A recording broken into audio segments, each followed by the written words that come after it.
നിങ്ങളുടെ favourite shows ഇനി ഒരിക്കലും മിസ്സാവില്ല. ഇപ്പോൾ C5 കാണും നിങ്ങളുടെ ഫേവറേറ്റ് ഷോസ് തികച്ചും സൗജന്യമായി. നീ ഏതാടാ? ഏതാടി നീ? എന്താ ഈ അസമയത്ത് നിനക്കൂടെ കാര്യം? ഇവരൊന്ന് പരിശോധിച്ചേ. ഇതാണ് ഈ സിറ്റിയിലെ നൈറ്റ് ലൈഫ്. നീ ഇത് ആദ്യമായിട്ടായിരിക്കും കാണുന്നല്ലേ? ഇവിടെയാണ് കാമുകി കാമുകന്മാർ രഹസ്യമായും പരസ്യമായും രാത്രിയിൽ മീറ്റ് ചെയ്യാറ്. വാ, നമുക്കൊരു ഐസ്ക്രീം കഴിക്കാം. എനിക്ക് വേണ്ട. അങ്ങനെ പറഞ്ഞാൽ എങ്ങനെയാ? വീഡിയോ ഡിലീറ്റ് ചെയ്യണ്ടേ നമുക്ക്? ചെയ്യണം. എങ്കേ നമുക്കൊരു ഐസ്ക്രീം കഴിക്കാം. ഞാൻ പോയി വാങ്ങിട്ട് വരാം. ഇപ്പൊ വരാം.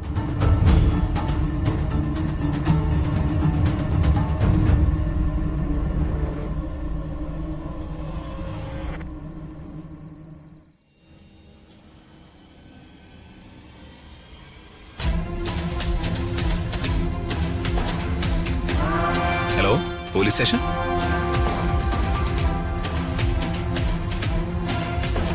ഓക്കെ.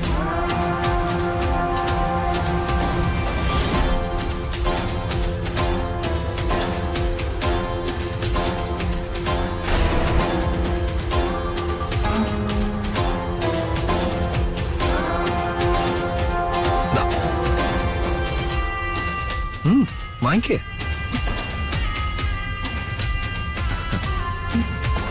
ഈ ഐസ്ക്രീം കഴിച്ചു കഴിയുമ്പോ എന്നെ വീട്ടിൽ കൊണ്ടാക്കണം.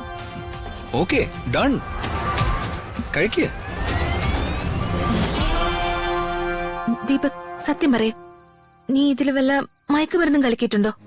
അങ്ങനെ നിനക്ക് സംശയമാണെങ്കിൽ ദാ ഈ ഐസ്ക്രീം നീ കഴിച്ചോ.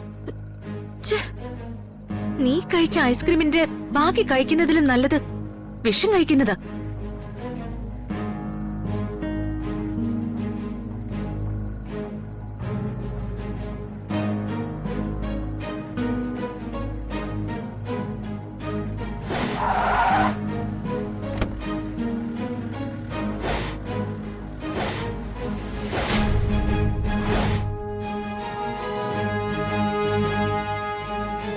നീ ഏതാടാ? ഏതാടി നീ?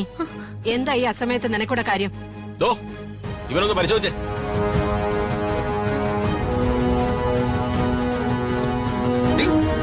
നിങ്ങൾ എന്തായി കാണിക്കുന്നത്?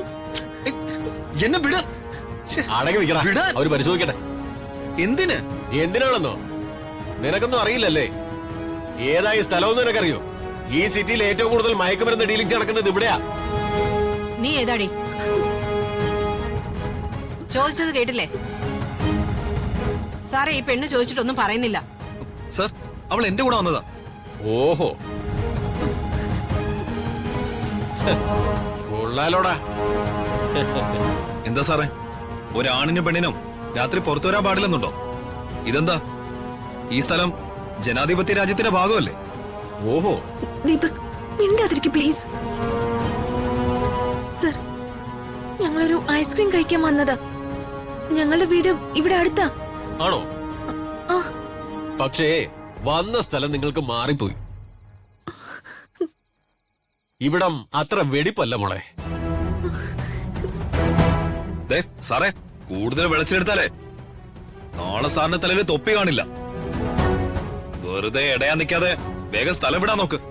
ഓഹോ, സാർ അത്രയ്ക്ക് വലിയ പുള്ളിയായിരുന്നു. കോൺസ്റ്റബിൾസ്, പിടിച്ച് കയറ്റി രണ്ടിനെ വണ്ടിയില്. വാടി ഇങ്ങോട്ട്. നടക്കാൻ. ഇങ്ങോട്ട് വാടി. വിടാനാ പറഞ്ഞ. പ്ലീസ്, ഞങ്ങൾ വിട്ടു.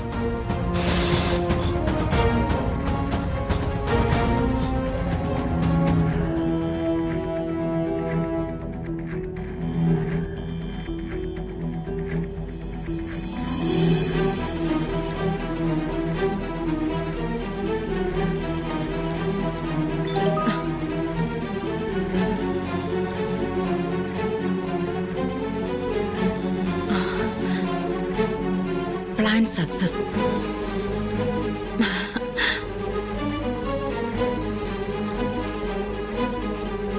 ദീപകെ, നിനക്ക് അമ്മയുടെ അഭിനന്ദനങ്ങൾ.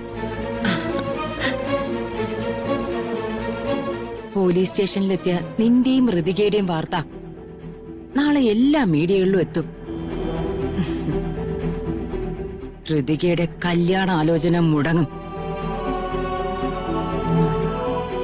വേറെ വഴിയൊന്നുമില്ലാതെ എന്റെ അനിയൻ പ്രതാപവർമ്മയ്ക്ക് എന്റെ മകനെ കൊണ്ട് മകളെ കല്യാണം കഴിപ്പിക്കേണ്ടി വരും. അതോടെ ഈ സകലമാന സ്വത്തുക്കളും എന്റെ കയ്യിലാവും.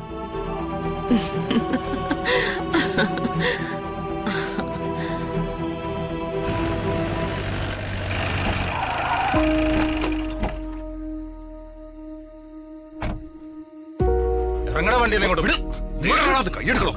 ഇങ്ങോട്ട് നടക്കണോ? നടക്കണോ പറഞ്ഞ സാറേ, ഇവനെ കൊണ്ട് വലിയ മെനക്കേടാ.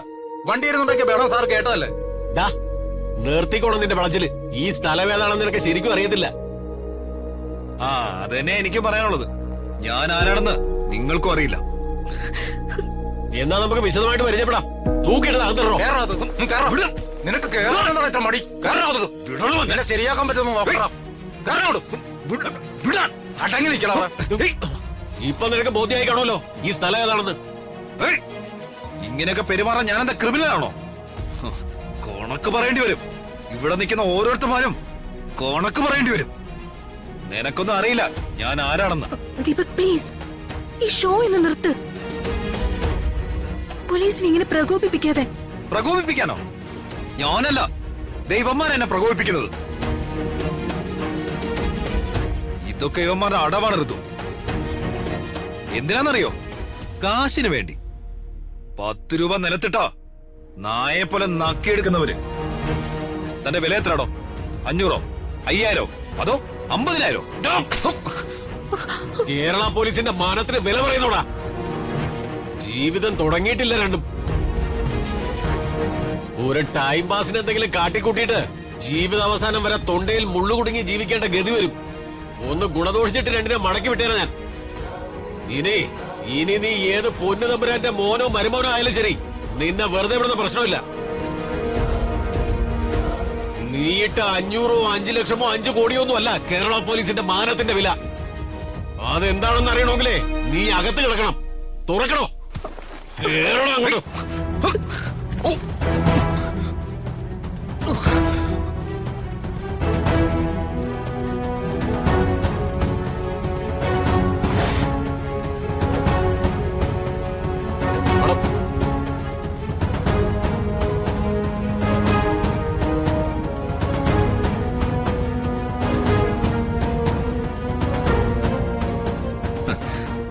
മോളെ, നീ വിചാരിക്കും ഇന്ന് നിന്നെ കൊണ്ട് ഞാൻ പോലീസിന്റെ വായിലേക്ക് ചാടിക്കൊടുത്തതും ബഹളം വെച്ച് നമ്മളെ ഇവിടേക്ക് കൂട്ടിക്കൊണ്ട് വരാനിടയാക്കിയതും ഇപ്പോ ഈ സെല്ല് ഇരുന്ന് വാങ്ങിയതും ഒക്കെ ഒരു യാദൃശ്ചികതയാണെന്ന്.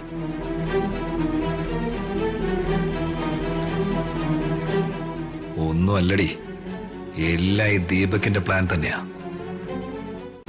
ഡൗൺലോഡ് ചെയ്യൂ C5 ആപ്പ്. കാണൂ എല്ലാ എപ്പിസോഡുകളും സൗജന്യമായി.